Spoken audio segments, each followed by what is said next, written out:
Ya kenyataannya seperti itu, dan gue sebagai pembeli orang biasa ya prefer Kuala Lumpur. Di Kuala Lumpur tuh aduh surga banget, gak bohong.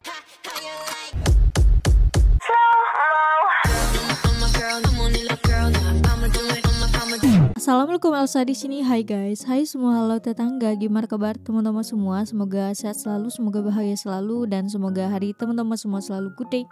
Selamat datang di channel YouTube Widianti Putri. Oke, hari ini kita akan mendengarkan penjelasan secara langsung dari salah satu orang yang pernah liburan ke Malaysia, dan dia membuat judul 6 alasan kenapa gue seneng liburan di Malaysia. Kalau ada kata gue, nah ini asli orang Indonesia guys. Jadi kita akan mendengarkan pengalaman luar biasa, pengalaman yang menyenangkan, sehingga kakak Novia Kelana langsung aja di subscribe channelnya, mengutarakan 6 alasan kenapa dia seneng banget bisa liburan ke Malaysia. Tapi sebelum dimulai video reaksinya, seperti biasa aku mau ngajakin teman-teman semua dulu untuk subscribe channel ini dan aktifkan lonceng notifikasinya supaya tidak ketinggalan updatean terbaru dari channel ini. Dan bagi teman-teman yang mau request, bisa banget DM di Instagram aku di @widiantiputri. Yaudah, tanpa berlama-lama, tanpa membuang masa, jomlah kita mulai video reaksinya. Are you ready? Let's go. Oke, halo semua, gue Novia. Halo. Dan pada kesempatan kali ini gue mau cerita kalau gue baru aja balik dari Kuala Lumpur, Malaysia. Dan di video kali ini gue pengen ngasih tahu kenapa gue tuh seneng banget ketika gue berlibur ke Malaysia. Dan kayak gue ya, at least gue hampir gak pernah bosen kalau ke Malaysia, terutama Kuala Lumpur. Untuk Malaysia sendiri gue baru pernah ke Penang, terus Johor untuk yang stay sampai nginep. Jadi sebenarnya video ini lebih kepada Kuala Lumpur sih. Judulnya agak clickbait aja sih. Kalau misalkan gue tulis Kuala Lumpur, kayaknya nggak semua orang bakal search Kuala Lumpur. Yaudah, alasan pertama kenapa gue suka berlibur ke Malaysia adalah, satu, harga tiketnya secara konsisten cukup affordable.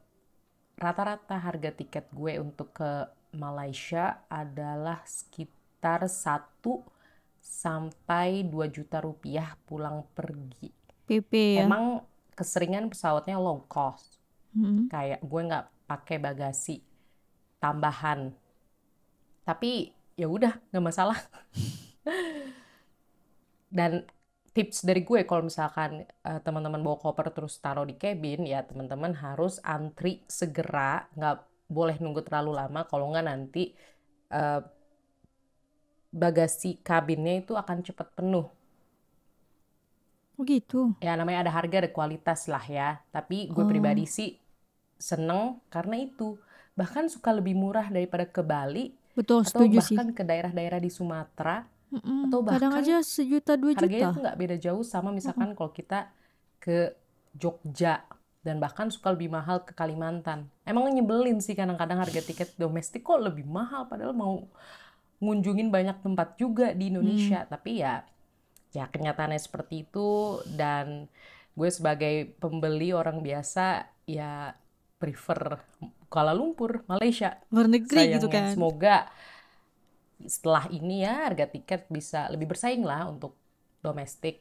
Oke, itu tapi alasan mungkin pemesanannya jauh-jauh hari, kayak sebulan sebelum liburan atau 2 bulan sebelum liburan, mungkin bisa dapat harga tiket yang jauh lebih murah sih kalau booking udah dari lama-lama gitu. Kalau misalnya 1 minggu mau pergi baru beli tiketnya, itu ya mahal sih pasti harga tiketnya gitu kan. Tapi kalau kita udah jauh-jauh hari, kayak sebulan sebelum pergi udah kita beli tiketnya, itu pasti harga tiketnya jauh lebih affordable. Kayak AirAsia itu lumayan murah sih kalau kita mesan tiket sebulan sebelum pergi gitu. Tapi itu balik lagi ya, di setiap maskapai beda-beda harganya gitu. Terus alasan kedua adalah menurut gue hotel-hotelnya bagus dan harganya tuh kalau gue lihat ya, gue bandingkan dengan di Jakarta, suka lebih murah. Misalkan kemarin gue nginep di Hotel Aman Kuala Lumpur. Ini Hotel Aman. Hotel Aman. Bagus jir, cuma 400 ribuan per malam. Ini TV, smart TV BTW. Ada lampu baca, ada ini. oke banget, nggak bohong. Ada setrika anjay, ada kulkas, Iya, ini apa ya? lengkap nih. Ada laci tapi nggak perlu banget, air putih, oke banget sih. Jangan lupa bawa colokan 3 kalau ke Malaysia. Mantap sih, not bad banget, sumpah. Kalau ke Malaysia boleh sih coba hotel aman, apalagi kalau pengen di Bukit Bintang. Dan menurut gue hotel aman di Kuala Lumpur itu sangat-sangat bagus untuk harga sekitar 450.000 per malam. Oke banget. Gue nginep di Malaysia tuh 3 hari 2 malam. Terus di situ tuh TV-nya bisa YouTube, kamar mandinya Smart oke, TV kedap ya. suara, ada hair dryer, bahkan ada Lengkap. setrika, dan lumayan luas. Sedangkan untuk di Jakarta harga 450.000 itu agak sulit sih untuk nemu yang bener-bener oke, dan ya nggak terlalu jauh lah dari tempat wisata atau tempat yang dikunjungi. Emang hotel aman nih di Bukit Bintang, jadi agak jauh sedikit dari KLCC, cuma nggak masalah sih. Karena ini membawa kita ke poin 3, menurut gue harga GrabCar, ini bukan promosi gue, tentu nggak dibayar sama sekali, ini pengalaman gue aja. GrabCar-nya tuh kurang lebih sama atau bahkan lebih murah daripada Jakarta. Emang setahu gue juga Grab ini dulu dibuat dari Malaysia sebelum ada akuisisi. Gue bahkan nggak tahu sekarang Grab itu kepemilikannya siapa, cuma awalnya emang dari Malaysia. Masih Malaysia nggak sih Dan kepemilikannya? memang sangat umum digunakan di Malaysia. Dan dulu awal-awal sebelum masuk ke Indonesia ya tenarnya di Malaysia dulu. Jadi udah umum banget lah penggunaan Grab ini. Dan karena ketika gue di Kuala Lumpurnya panas banget, jadi gue sangat merasa bahwa keberadaan Grab ini sangat menguntungkan dan menyenangkan, apalagi gue travelnya berdua sama teman gue. Jadi ya kalau dihitung-hitung, apalagi kalau misalnya kita bagi berdua tuh lumayan banget. Kalau misalnya teman-teman jalannya bertiga atau berempat, lebih bisa neken transport lagi, ya kan? Dan enaknya karena panas itu di Grab kan aman, adem ya. Kalau naik transport umum memang enak sih, naik MRT, naik bus. Cuma gue pribadi sayangnya tidak terlalu percaya dengan sistem bus di Kuala Lumpur yang menurut gue suka agak lama kedatangannya. Terus MRT yang sayangnya kadang lumayan jauh dari tempat yang jadi stasiunnya tuh lumayan jauh dari tempat yang kita ingin kunjungi. Jadi ya menurut kita dengan waktu 3 hari 2 malam ya paling nyaman adalah menggunakan Grab, dan itu dibantu dengan Grab yang harganya kurang lebih sama atau bahkan lebih murah daripada Jakarta. Udah gitu, ini menurut gue pribadi, Grab di sana tuh nggak kepoan. Gue sejauh ini pakai Grab di sana nggak pernah ada yang nanya tinggal di mana, terus mau kemana, dari mana. Karena kadang pertanyaan-pertanyaan kayak gitu tuh males dijawab karena kita maunya langsung nyampe aja cuy sampai tujuan. Sedangkan nih perbandingannya pas gue nyampe Indonesia langsung naik taksi sama ya naik online taksi juga. Gue nggak mau sebut apa mereknya. Kalau di Indonesia gue tuh langsung ditanya, abis pulang dari kampung ya mbak, abis ini ya mbak mau ke hotel ini, terus kayak terasa banget kontrasnya. Gue sih lebih nyaman gak banyak ngobrol ya. Jadi kalau misalkan itu tipenya di kayak Indonesia gitu, guys, akan dikembangkan budaya tidak banyak ngobrol, pengemudi taksi, baik taksi online maupun taksi biasa, itu akan sangat menyenangkan bagi saya pribadi sebagai pengguna ojol di Jakarta ini, dan kadang pengguna taksi juga. Jadi ya semoga itu bisa jadi masukan tersendiri. Terus 3 kan tadi 1 pesawat, 2 hotel, 3 Grab, 3 buku. Ini penting. Keempat kakak, ini keempat menurut kak. gue. Dan emang sesuai data dari buku-buku yang gue beli, harga buku bahasa Inggrisnya atau bahasa asingnya, terutama bahasa Inggris, itu lebih murah daripada Jakarta. Jauh. Dan koleksinya tuh oke banget, gue gak bohong. Ketika di Jakarta toko buku semakin kecil. Buku dan guys, kayaknya gak fokus jualan buku. Harus beli buku ya kalau di Malaysia tuh. Di Kuala Lumpur tuh murah katanya. Surga banget, gak bohong. Ada juga kan perpustakaan yang besar banget tuh di KL guys. Itu gede banget cuy. Iya itu. Kinokunianya. Dan harganya bukunya tuh bisa beda 100 sampai 200 ribu atau bahkan lebih dari yang ada di Jakarta. Gue nggak tahu kenapa, entah pajaknya lah atau bagaimana. I don't know for sure, tapi gue sebagai pembeli biasa merasakan perbedaannya. Jadi bukan kadang, gue ketika ke Kuala Lumpur hampir Selalu beli selalu buku. Wih, beli terlihat buku tuh di belakang asing, kakaknya biarpun itu cuma bukunya satu. menumpuk. Karena harganya lebih murah daripada Jakarta. Gak bohong gue, dan lebih lengkap. Yang klasik ada, yang baru lengkap. Gila. Aduh, enak banget. Gue tuh nggak nggak bakal nggak bakal nolak untuk ke Kuala Lumpur lagi hanya untuk Beli buku. beli buku, karena Wih. gue lihat nih, walaupun berantakan, gue lumayan suka membeli dan membaca buku untuk gue sendiri. Jadi sekali lagi nih jadi agak kritik ya untuk negara sendiri, tapi ya Ups. gue juga pengen negara ini lebih baik, tapi Betul, setuju. sayangnya ada tempat lain yang menawarkan Lebih opportunity, kesempatan untuk beli beli buku dengan lebih murah, dan kenapa tidak. Terus selanjutnya adalah, ini sangat personal sih, 4. Angka 5. Menurut gue makanan itu enak-enak. Dan gue di sana hampir selalu pesen makan makanan Malaysia. Pantesan ya orang-orang kalau habis liburan dari Malaysia itu pulang ke negara asalnya itu pasti berat badannya selalu naik. Selalu nambah gemuk. Melayu yang khas sana. Karena kan Melayu ada yang Melayu Sumatera, ada yang Melayu Riau, Riau Melayu ya, Bangka, Jawa. Melayu Malaysia, Melayu yang di Karena Melayu itu Kalimantan, banyak kan Melayu yang di Borneo tersebarnya. itu kan beda-beda ya. Kayak sangat kaya lah soal kuliner ini. Bahkan kalau kita cuma ngomongin khas Melayunya. Dan gue selalu menikmati setiap porsi yang ada di piring gue. Dari laksa, dari mie wonton, terus nasi telur asin. Ya emang kadang mix sama khas Chinese food ala Malaysia juga ya. Tapi intinya gue sangat menikmati, dan setiap suap demi suap. Kalau gue lihat tempat makan Malaysia ini sangat umum, bahkan di mall maupun di bandara.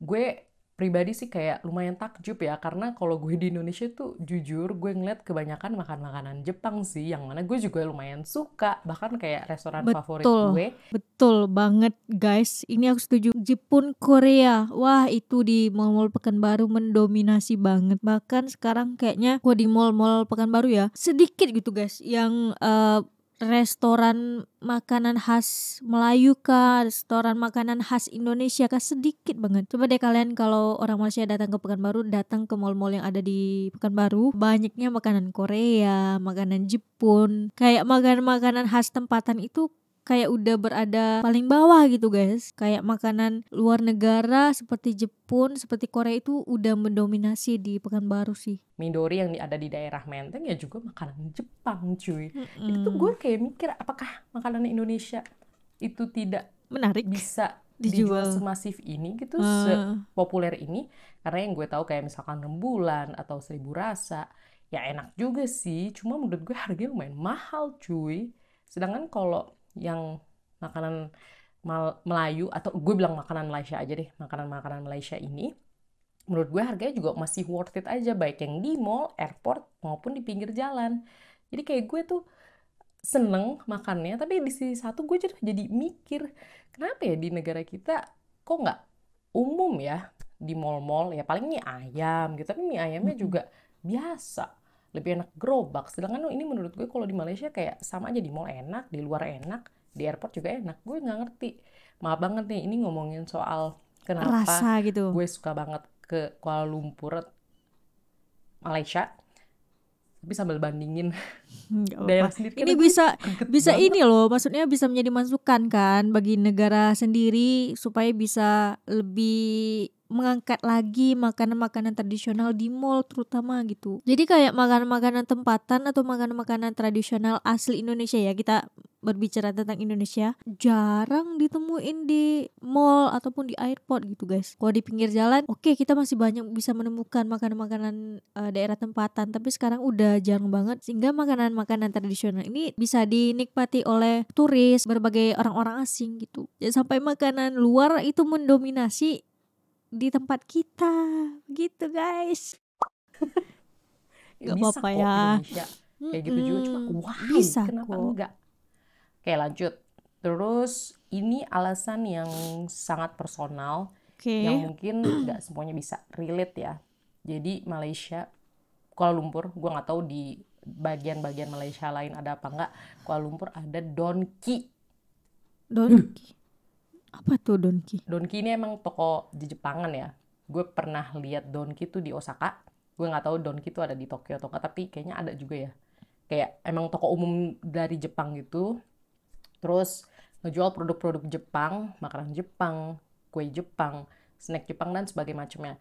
Ini emang bukan specifically hal spesifik tentang Malaysia dan budayanya sendiri, tapi gue pribadi ya juga gak bohong juga cukup menikmati budaya Jepang sih. Dan gue sangat suka jajan di Donki. Oh, salah satu Jadi tempat kadang ini mungkin ya, seharian ke Donki perbelanjaan aja khas juga Jepang asik. gitu ya. Kayak misalkan, atau bahkan kayak kita udah jalan-jalan capek, terus malam ke Donki doang. Donki tuh tutup jam 2 malam BTW. Jadi bisa sampai agak dini hari. Juga tetap asik dan rame. Kenapa ya Donki gak masuk ke Indonesia? Gue heran banget, padahal menurut gue tuh bakal laku abis di Indonesia. Ya mungkin soon ya, tapi gue gak tahu kenapa. Tapi itu menjadi alasan spesial buat gue Kenapa suka untuk Malaysia? mengunjungi Kuala Lumpur atau Malaysia, dan kenapa gue suka banget pergi ke Kuala Lumpur. Kayak misalkan gue ditawarin lagi nih beberapa bulan ke Kuala Lumpur, gue sih ayo-ayo aja. Ayo Kak, Terus gas Kak. selanjutnya ini alasan terakhir. Mana tuh bisa Kuala ketemu Lumpur di tuh Kuala deket Lumpur. banget sama Genting Highlands. Dan entah kenapa gue pribadi sih gak pernah bosen ya sama Genting Highlands. Kayak cuacanya adem, terus ya emang sih jatuhnya kadang kayak wisata, bukan kadang, emang jatuhnya sering kali wisata belanja karena emang ada factory outletnya di situ. Ya brand-brand besar kan di situ. Tapi nggak usah beli pun juga menurut gue tetap asik sih, karena adem, bersih, rapi, dan ada kereta gantung dengan pemandangan yang oke banget. Jadi menurut gue sangat worth it selalu untuk mengunjungi Genting Highlands. Kayak kita spare waktu 1 hari untuk mengunjungi Genting Island ketika kita di Kuala Lumpur, Malaysia. Dan menurut gue pun harga busnya juga nggak mahal-mahal banget. Range-nya tuh 10-20 yang gue cek. 10-20 Rm tuh sekitar ya 35.000 sampai 70.000, yang mana ya oke banget lah, orang kita tinggal duduk. Terus ya itu belum cuma tiket pergi sih, belum pulang ya. Jadi itu adalah beberapa alasan kenapa gue selalu suka pergi ke Kuala Lumpur, Malaysia. Gue tuh seneng juga Singapura, cuma Singapura tuh kayak Singapura juga alasannya mirip-mirip kenapa gue suka kayak Malaysia. Cuma yang minus adalah Singapura mahal banget. Oh iya? Ibis budget aja 1 juta cuy per malam. Walaupun emang Ibis budgetnya juga bagus sih, cuma ya susah nyari kamar murah gitu. Sedangkan Malaysia Mudah. so far ya kurang lebih kayak Jakarta lah, bahkan sering lebih murah gitu deh. Oke, thank you udah nonton sampai titik ini. Kalau misalkan teman-teman punya pendapat serupa atau komentar apapun, boleh banget langsung share di kolom komentar.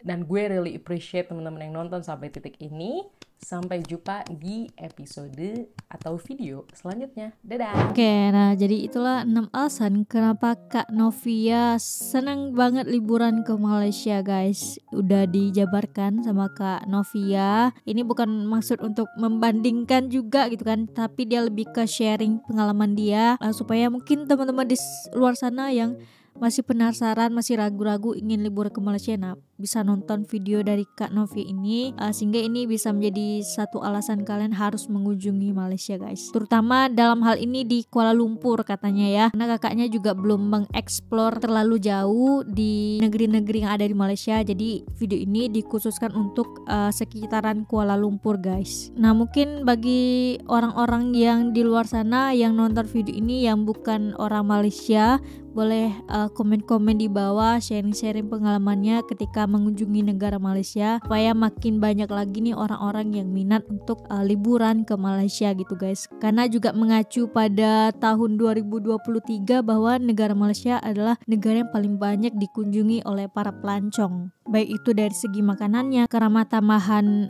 orang-orang ya, rakyatnya gitu, kemudahan dalam transportasi. Dan satu hal sih yang paling menarik dalam video ini menurut aku, karena aku juga akhir-akhir ini lagi lumayan sering beli buku. Jadi aku juga penasaran banget sama salah satu toko buku terbesar yang ada di KLCC guys. Katanya di sana bukunya jauh lebih murah. Jadi aku sedikit tertarik untuk membeli buku di sana juga. Semoga kesampaian. Jadi untuk video kali ini cukup sekian sharing pengalamannya. Ingat ya guys, ini adalah sharing pengalaman. Ini adalah pendapat pribadi. Jadi kita harus hormati pendapat pribadi dari Kak Novia, negaraku yang tercinta, Indonesia Raya, supaya bisa meningkatkan lagi nih makanan-makanan tradisionalnya khususnya gitu. Jadi jangan banyakin makan makanan dari negara luar masuk ke Indonesia. Dia harus makan makanan Indonesia tuh harus dinaikkan lagi gitu guys.